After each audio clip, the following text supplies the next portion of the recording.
Ecological literacy is just as important as reading, writing, and arithmetic. You know, these are the skills that are necessary for life. If we don't understand what is the reality of the world that we live in, that we are connected to the natural world, then we're not going to make decisions that are appropriate.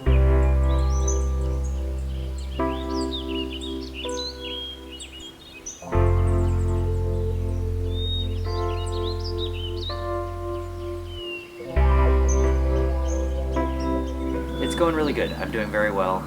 This has been a really busy week. We've gotten a lot of stuff done. There was a barbecue at Dennis Perry's house, the former deputy leader of the Green Party of BC and the coordinator of the Save the Eagle Ridge Bluffs Coalition. Dennis has this beautiful house. It's in West Vancouver and it's right down on the water, has this beautiful swimming pool. And it was actually the first event that all the candidates were at the same place at the same time together. So it was an opportunity to hear all of us speak. And it was nice because it was somewhat candid. Like, I don't think the majority of us had actually prepared something to say, so it was really just sort of talking from the heart about issues, about what we were interested in.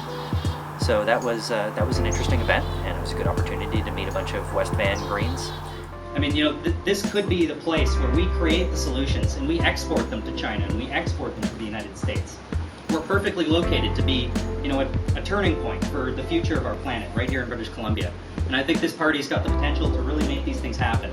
But it's going to take all of us working together to make these things happen. So, I mean, as much as I have a lot of solutions, I've got a lot of ideas, I think we need to be a party that really empowers its membership as well.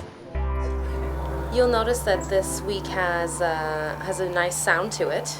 That's right. Yeah, thanks to Jesse Waldman from Red Light Sound, we've now got a fantastic sound score. He actually went into a studio, and you'll see some footage of us in the studio.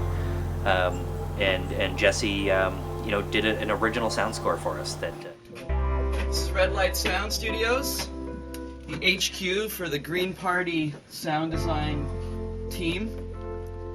Welcome.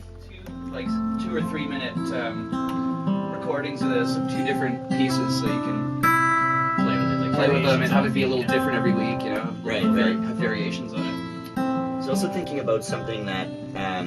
It sounds great. I hope you agree, and it was made just for you. This is the sound of the Green Party and the sound of the Ben West for Leader campaign. So. You explored a community space today. Yeah, we did. Yeah, we went down to Crab Beach and looked at a garden that was put together. I guess sort of a guerrilla gardening thing, where a bunch of local people decided that they were going to just use a piece of public land that was sort of open, unused space under a bridge that really wasn't doing a heck of a lot productive other than just, you know, being some grass, and decided to plant a bunch of vegetables and stuff there. So, you know, there's a lot of community gardens that are sanctioned municipal things, but then there's also just people deciding, well, heck, I'm not going to wait. You know, let's just grow some stuff. So here's this winter garden. Who knows? This could be a really big Christmas dinner for a group of homeless folks who live around here or something. I'm sure it'll be used in some beautiful way. And I just wanted to take you down here to show it to you.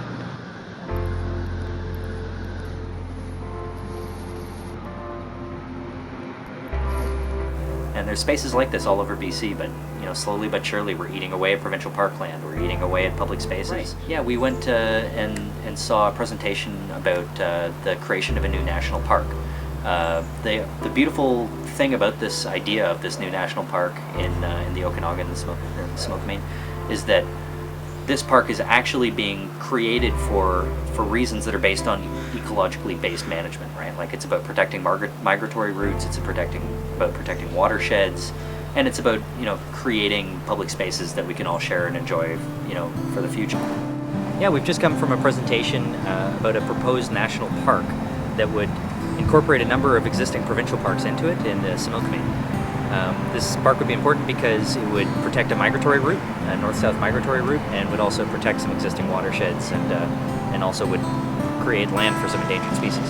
So, it was quite an interesting thing, and just one of the kind of neat things that this co-op here does. So, as the leader of the Green Party of BC, I would be an advocate for at least a doubling of the existing provincial parks budget.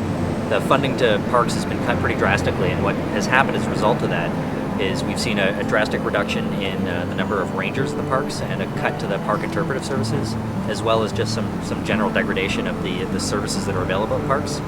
And unfortunately what's happened is that we've actually replaced the funding of provincial parks coming out of tax dollars with more service fees. And so what you're seeing is you're actually paying more for provincial parks and getting less back in return, which is really silly because our provincial parks are a huge economic benefit for local communities. The study that was done by our provincial government a number of years ago actually tells us that for every dollar you put into a provincial park, you get $10 back into the local economy. Last summer, I was lucky enough to be the BC Park Lovers Tour Coordinator for the Western Canada Wilderness Committee. So we traveled to a number of different provincial parks around the province and talked to British Columbians and also tourists about our beautiful BC parks and the need to increase the funding and support for these parks. And I can tell you that everybody in British Columbia loves our provincial parks. It's a part of our culture, it's a part of our heritage, it's a really important part of our future and our ability to remain sustainable. Not only do our parks provide, clean water and clean air, but they provide, a place for us to recreate, a place for us to just enjoy and to really learn how we're connected to our natural environment. So the cuts to parks funding, I think not only hurts us, just in terms of our potential for economic growth, but I think that cuts to parks funding really hurt our ecological literacy. They really, the fact that we're not honoring and cherishing our provincial parks and providing these spaces as learning opportunities for young people and for British Columbians in general, I think really speaks to our lack of a connection to our natural world.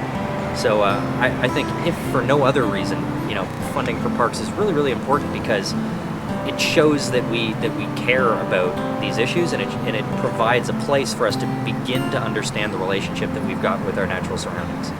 So I hope to have an opportunity to be an advocate for these issues because they're really, really important. I hope so too.